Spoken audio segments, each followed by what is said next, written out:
Hey guys, what's up? It's Alexis from the TheDarkenWarriors here, and today we're gonna do a collaboration with the Scumbag Graveyard, a.k.a. Don Ryleigh. Say hello.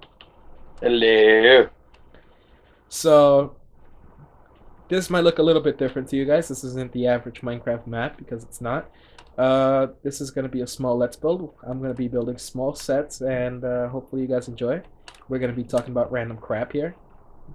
Yes, and I'm going to sit here and get naked for your enjoyment. I mean, sit here and commentate with my good friend Alexis. There you go. So, just for small information, he might be calling me Deadman from time on, and mostly because that's my username in Minecraft, and that's how they know me. So, yeah. So what's up? Uh, well, recently I watched Friday the 13th, not the original one. I've never watched the original one, Oh, I and haven't. I I haven't. never watched the remake until like 2 days ago. Damn. And from what I've heard of the original Nightmare on Elm Street, I said Friday the 13th. I'm so smart. The original Nightmare on Elm Street, apparently it's really in depth. It's really psychological. I kind of doubt that. It was made in the 80s. I'm not saying films were bad back then, but they weren't exactly like amazing. I mean, But well, it's not exactly like they are. I mean, when it comes to the detail, it wasn't exactly as they were now, but I'm pretty yeah, sure the story was better than it is today. I mean, half of these stories is like, what? Are you trying to scare me or trying to make me go to sleep? yeah. I mean, the thing about the thing about if you've ever watched a Nightmare on Elm Street film before, there's been like six of them now. Um, Obviously, there's the original series, and there's this new remake, and I've watched this remake, and it's. I've got to say, apparently, the original one's meant to be really not sort of stereotypical horror film where the main villain's a paedophile to the girl, but it kind of is. Have you ever watched a Nightmare on Elm Street film before? Basically, Yeah, I watched it a long time ago when I was really young. yeah. I'm explaining this to the lovely viewers. All right. If you've never watched one of these films before, it's basically it's some creepy dude, and he was burnt to death by some kids' parents because he molested them, and he came back from the dead and made a weird claw glove thing out of sort of like a hand rake, and now he's going into the minds of all the children who are like teenagers now, and he's going into all of their minds, and he's going in the dreams. And if he hurts, so let's say like he went into one of the dreams, and he put a big slash on their chest. When they wake up from the dream, that big slash on their chest will still be there. So everything that happens in the dream world happens in the real world. So if I was there, if he's throwing me about the room, if someone was stood in the room watching me, they'd see me just being flung about the room by nothing. Yeah, I So remember it. I think wasn't that the one where there was a scene, I think, where this girl hit like a big like one of those big spikes at the end and she just died? um probably, yeah. But the thing about this film, I really liked it all the way through. It wasn't a good horror film. It was a good look at that person getting stabbed to death film. And if you're like me, when there's gore in a film and it's not trying to be scary, it's kind of funny. Some of the deaths are kind of funny. It's like a Final Destination sort of deal with this one. I mean, the original one probably wasn't, and I'm sorry if you really like this film, but that's what it felt like to me. And it was, at the very end, I thought it was really, really good, because there was this mirror, and the only girl that survived, her mother was stood like in front of the mirror, and you Yeah. could see the reflection in the mirror, and obviously it was a mother. But it panned down to look at the girl putting her phone in her pocket or something like that, And then when it panned back up, Freddy Krueger was in the mirror. And I thought, oh, that's really cool. Like, he's dead, but he's got into her head so badly that she thinks he's still there. No, he shoved his hand through the mirror, stabbed the woman in the back of the face, and pulled her into the mirror. And I'm not gonna lie, it was funny, but it ruined the whole thing for me. I really don't remember how it ended for me because like it's been so long. Like they Yeah. showed it to me when I was 8, and I'm almost 18 now. So it's been like 10 years for me since they showed me that. Well, they showed you that when you was a child. Yeah. Well, so I'm a teenager now. I watched that film and I was, to be honest, it kind of scared me. In my head, I didn't want to go to sleep that night. Like the thing is, when I grew up, they didn't really let me watch the kiddie stuff. Like they were like, Barney, what are you, 5? Yeah. Well, too bad you're watching Nightmare on Elm Street and Texas Chainsaw Massacre and all these scary movies that involve death and crapping yourself at night. So when it came to these kinds of things, I never really got the experience that you probably had when you were a kid that involved getting tucked to sleep at night and whatnot. Mine was more like, bitch, if you don't do this right now, you're gonna go watch that movie again, and I'll just be like, please don't. What are you on about getting tucked in at night? I told you I was raised by wolves. Well, at least they still treat you better than they treat me. No, I had to wrestle them for food. Okay, you badass. Calm down. I'm sorry. Not my fault I don't like wolves. But on the topic of horror movies, while I'm here, I was watching Chernobyl Diaries the other day. Right. That is, oh god, the film. It made me jump. But I was watching it with someone. I'm not gonna say it is. I don't want to bring personal life into this. But I was watching it, and my friend literally screamed her tits off when anything jumped or any noise was made, and I was like, what the fuck? I haven't been able to have that pleasure of watching a scary movie lately, a horror movie. Yeah. But it's like none of them have really been calling out to me, like in the sense of, that, oh my god, that one looks like I will be scared. I will be scared to move. No, it's like some of them are just there. What happens is normally, if I'm watching a scary movie or any movie, for that matter, I'll be playing the game because I'm one of those people that can't sit and watch a movie. I have to do something. I have to fiddle. Oh no, I'll watch a movie, but just make sure the movie doesn't bore me, because or else I'll be sleeping like halfway through the movie. That used to happen. I knew someone in the King Kong. That was like a 3-hour long movie, the Peter Jackson remake. Yeah. And that was like 3 hours long, and my friend just like a quarter way through it, he fell asleep and didn't wake up until the credits came up.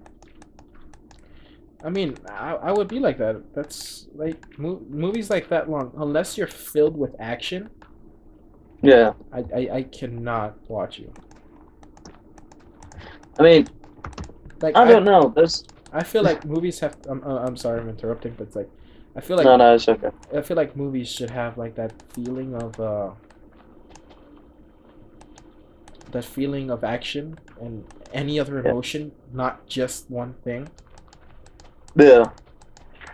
I mean, I don't know. There's some films that are like that for me, but then there's things like The Shawshank Redemption, and that doesn't need anything. That film was amazing. Yeah, no, like those kinds of things are cool and everything. Yeah. But just don't make it 3 hours long of the same thing, or I swear to God, I'm gonna go to sleep. Yeah. I don't like films made out of books. Like, the first Hunger Games film I did, that was okay, and I haven't gone to see the new Hunger Games yet. But from what I've gathered, it's turned from a really cool film that's really sort of in depth and not like raping the book, but it's close to the book. It's spooning the book from a distance. That's a lovely analogy. And Yeah, I'm pretty sure little kids are gonna understand what we're talking about here. Yeah, I'm gonna completely have to change the rating right now. I know, but oh, I've completely lost my track. Yeah, track of thought. you were talking about Hunger Games and. Oh yeah. So I haven't watched this new one yet, but from what I've gathered, it's turned from a really good movie to it apparently it pulled a Twilight. As in, the first film was good to reel you in, but then after that, it was a girl complaining because she didn't know which hunky boy to kiss. I'm so sorry. I haven't watched it yet. That isn't my opinion, but that's what I've been told. And if it has done that, I'm going to be really annoyed. I mean, I can't really give you an opinion about on like the Hunger Games movies from my end because I myself have not been able to watch it. Yeah. Oh, God damn it! I screwed up. Yeah, for me, I don't really watch films anymore. I just sort of play video games. To be honest, I don't even watch TV. I just watch YouTube, and I mean, I'm pretty sure that's what a lot of people are doing right now. I mean, if they're watching this right now, it's like, yeah, it's like the things that they've been showing on lately. It's like they're getting a bit more dull. Yeah, like I think. Sorry, go on. That's fine. I feel like the content has been getting a little bit more duller lately. And YouTube started doing that for me. I've gotten bored of YouTube, and I'm running out of things to do. I mean, I've gotten bored of playing games because of I'm on current generation. Well, I guess I'm on the old generation now on the PlayStation 4 and the Xbox, or current generation now. I'm on the Xbox 360 generation, and there's no new games coming out. And, I mean, a lot of people are on that generation, so because it's like you're not gonna buy a new console this early in the game. It's like they got nothing. Yeah, I mean, I still play Halo 3, and that came out in 2007. Yeah, basically. Yeah, that's like one of my favorite games in the world, next to Mass Effect. But I mean, yeah, current gen's got really boring because no one's really making anything for it now. And then I know now a lot of you are thinking, oh, what about Grand Theft Auto 5? That has nothing for me anymore. I mean, I haven't 100% of that game. I don't want to 100% that game. I'm ever so sorry, but the only redeeming factor about that game was that I could play as a psychopath and run around and kill people in my pants. Just that was the only redeeming factor. I honestly, again, there's a lot of things I haven't really had the chance to play yet. Damn it, I screwed up on this building thing again. But it's like I did manage to play Grand Theft Auto 5 for a small bit.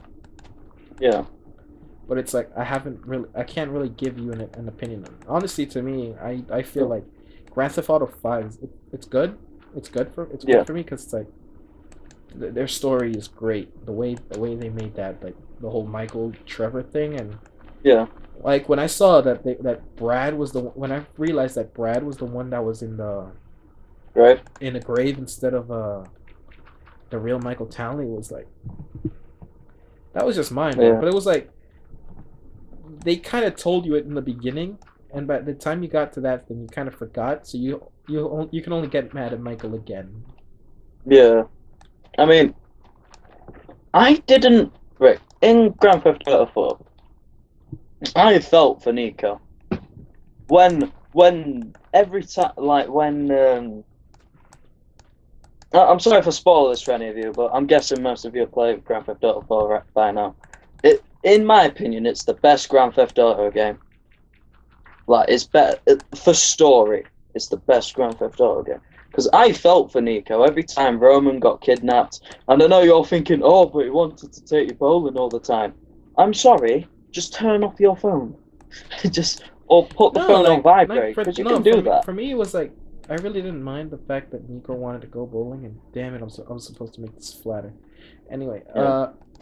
I really didn't mind that thing because I felt like, it was his cousin, and again, when it comes to story, I'm pretty sure your cousin would probably want to take you out places because you're the new guy here, and well, Yeah. he kind of knows the things, and he hasn't had really the chance to hang out with you. So when it comes to that, I really don't mind. But the thing about the Grand Theft Auto that really got me was like, for example, like that, the fact that Nico never had it easy as soon as he got it off the ship. Yeah. Like he had to back off his cousin from the loan sharks, and in the end, he had to take out what, like pretty much like a whole like, mob family. Yeah. I mean, I feel like with Grand Theft Auto 4, I felt for Nico everything that happened. Like when Michelle betrays you, when your second girlfriend dies, like all the decisions, I felt like I was doing something and I was hurting people and their feelings. Yeah, And like if a game can get me that interested, like that's the thing I like. It's like it gets you into the story a bit. Like in the end, you don't really know, you don't really control what it does, but it's like you feel like you do. Like I don't really mind that because it's like, again, it's like one of those things that we have as a gamer thing. Yeah. That we just want to achieve certain kind of goal for a gamer. With Grand Theft Auto 5, I feel like it pulled a Saints Row. As in, it went from, like with Saints Row 2, it went from Saints Row 2 being a really sort of, oh, the city's all nice and it's in a lot of detail, and like the missions, you were a gangster because it was a game about being a gangster. You did gangster things. In Saints Row 3, you ran around hitting things with a giant purple penis, right? Pretty much, and then I feel like Grand Theft Auto did that. I mean, yeah, it made some things better. Added planes, ooh, and it added God knows what else. I don't remember much from that game. And but it went from Grand Theft Auto 4 being a really serious game to let's go kill everything. Because when you played as Nico, you hear, if you listen to the car conversations, he was talking about how he doesn't want to do all this. He just wants to get money, just make his way. I thought, oh, it's really good. Grand Theft Auto 5, however, is just kill, money, bitch, N-word. I mean, fair enough. If you're trying to get sort of a ghetto feel to it, I guess is what you'd call it. Fair enough. Use that word once or twice, but not in every sentence. Like, when you come to think about it, it's like, the thing is, it's like, it's okay when it comes to that, because I kind of like it, because, like, again, they went in depth with their story. They went in depth with the story of how, basically, that's all Michael and Trevor knew, and Franklin was pretty much entering the same business. The only difference was he was doing it with, like, what, a crew, with a different crew instead of how Michael and Trevor had it. Yeah. So that was like the main difference for me. But besides that, it's like, that's I didn't like it though, because it was trying to give three characters all really different, interesting backstories, but it didn't work. I didn't like none of the characters were likable. I mean, Trevor was. I like Trevor simply because he's what every every sort of small child that plays Grand Theft Auto is in psychopath form. If you think about it. Yeah, I know. I mean, I remember that when the first time I got Grand Theft Auto 4, the first thing I did was create mayhem, get 6 stars, and ride around the city like, you can't tame me. Yeah, and I liked that. the idea that the game wanted you to be serious, but you were like, fuck it, I want to go blow shit up. And you could do that. It gave you that option. It wasn't like, go on, go do it. It didn't encourage you to do it, but it's like, yeah, it's there. Go on, if you want to, have fun. Grand Theft Auto 5 is just sort of like, hey, look at all these fast cars and stuff that you can blow stuff up with. Look at this penis I have on my head. It's just, I'm sorry for all of the death threats I'm going to bring you, but it's really annoying.